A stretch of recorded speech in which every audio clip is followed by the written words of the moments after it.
This was requested by Giuseppe Imbrago. HBO, Skoriot Ixis se lentar, hins aldrizas teaser. Oh shit, actually they wanted me to say, George, Skoriot Ixis se gelmia sonaro. So in this video, I'm going to be doing sort of like a dramatic reading from Fire and Blood Part 1.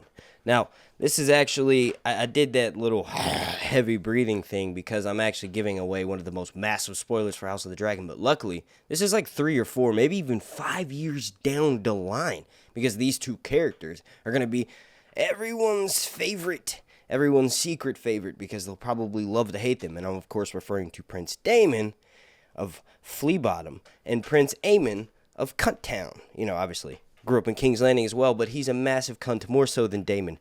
Daemon, I think, has a bit of a sense of humor, where Aemon is sort of like, he'll be a kid at first. He'll be like, I think he'll be the most like Joffrey in the first season of House of the Dragon. But without any further ado, let's jump right into it. Oh, shit, wait, the like goal for this video is going to be tree.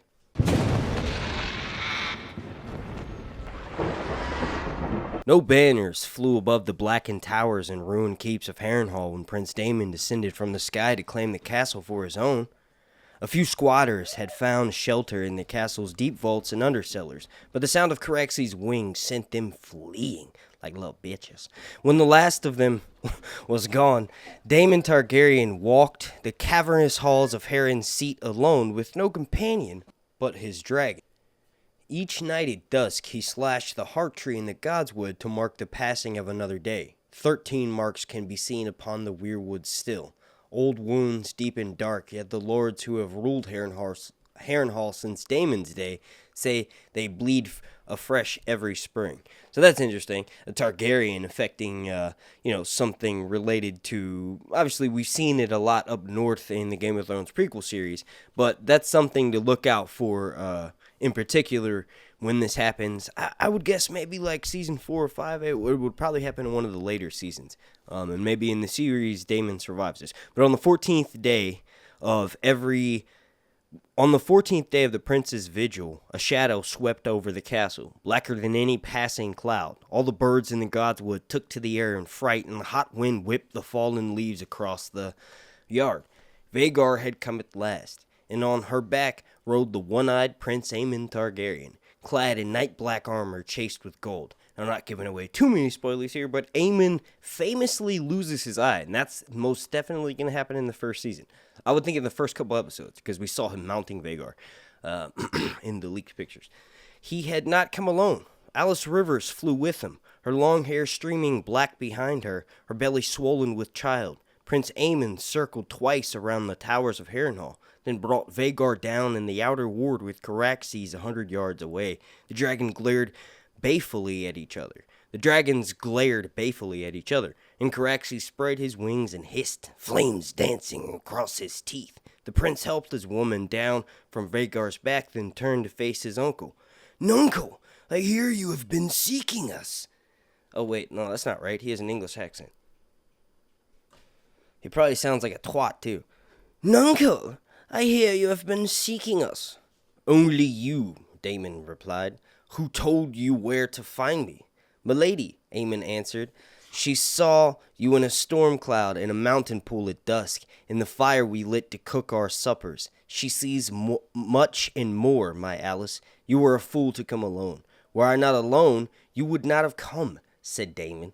"Yet you are, and here I am. You have lived too long, nuncle." "On that much we can agree," Daemon replied.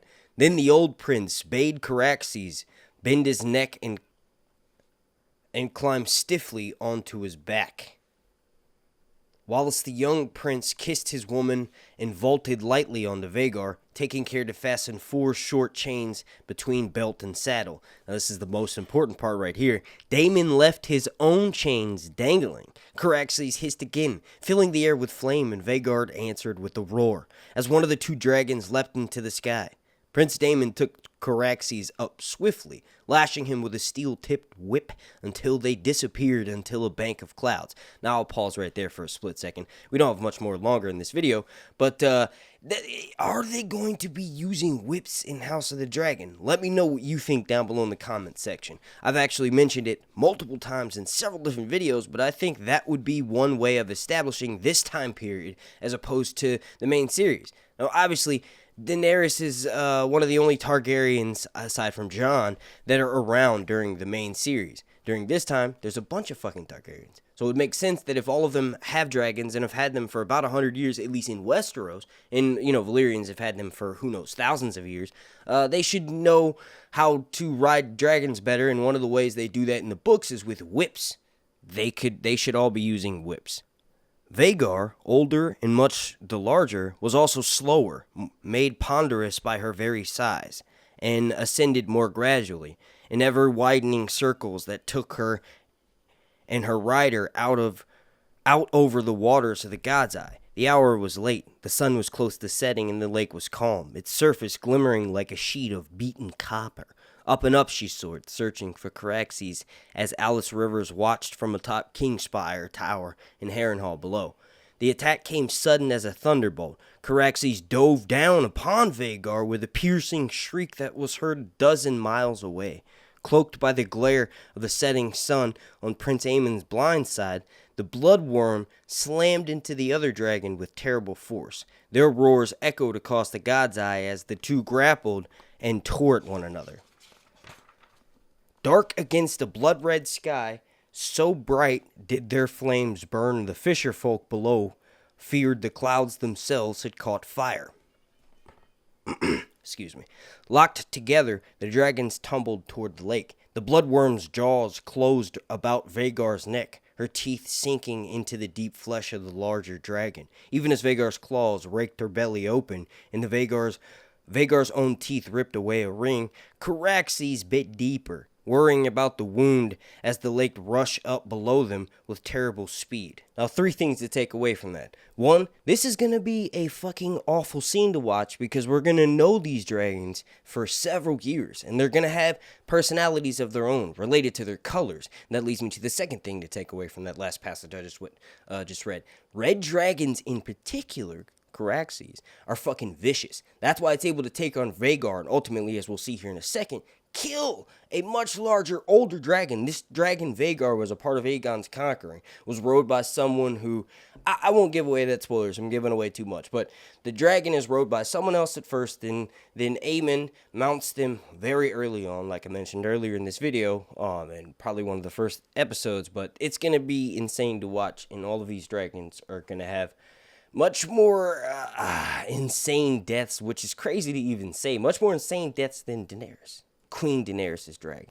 And it was then the tales tell us that Prince Daemon Targaryen swung a leg over his saddle and leapt from one dragon to the other. In his hand was Dark Sister, the sword of Queen Visenya. As Aemon One Eye looked up in terror, fumbling with the chains that bound him to his saddle, Daemon ripped off his nephew's helm and drove the sword down into his blind eye, so hard that the point of the back of the young prince's throat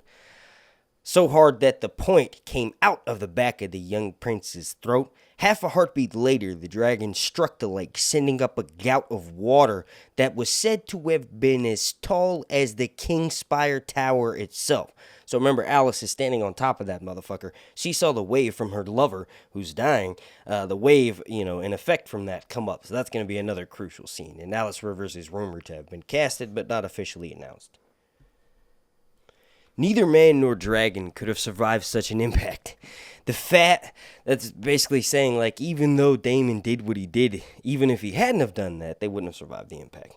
The fisher folk who saw it said, nor did they. Out of breath because I just had to run and check on my baby.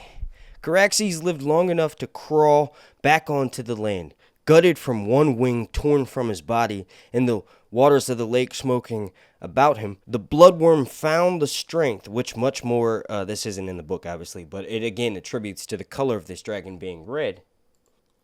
Vhagar's carcass plunged to the lake floor, the hot blood from the gaping wound in her neck bringing the water to a boil over the last resting place.